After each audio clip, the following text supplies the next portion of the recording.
इन दोषों से युक्त उसका अनुभव नहीं कर सकता। क्रोध, ये भी द्वंद का है। काम है तो क्रोध है, कामना नहीं तो क्रोध है ही नहीं। लोभ, ये भी द्वंद का है।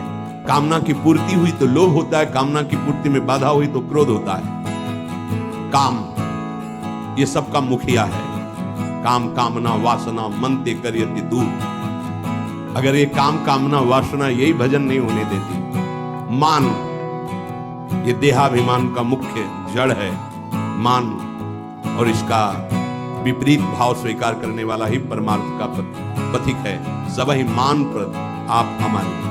और अत्यंत निद्रा, ये सोने के सुख में नहीं जीवन बर्बाद करना चाहिए। एक नियत समय रखो सोने का। तो यहां कह रहे अति निद्रा, उचित निद्रा आवश्यक है।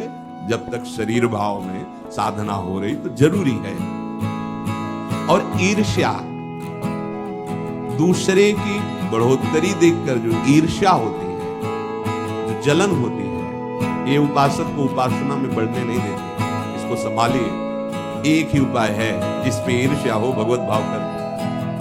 प्रभु मैं आपको जानने पा रहा हूं कि मेरे अंदर में आपके ही प्रभु है, क्योंकि आपके हैं ना।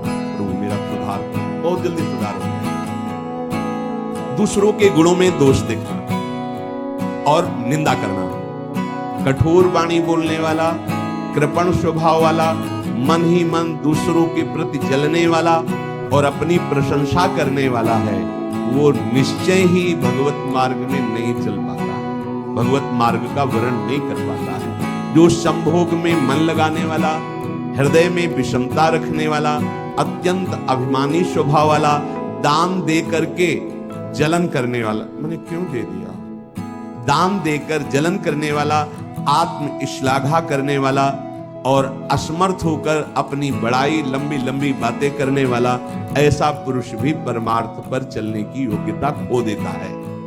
धृतराष्ट्र जी से कह रहे सन सुजात जी, इन्हीं दोषों के कारण हृदय में बैठे हुए भगवान का साक्षात्कार नहीं होता। ये प्राणों का नाश करने वाले, ये प्रज्ञा का नाश करने वाले, ज्ञान नेत्रों को ये ढक देने वाले दोष हैं।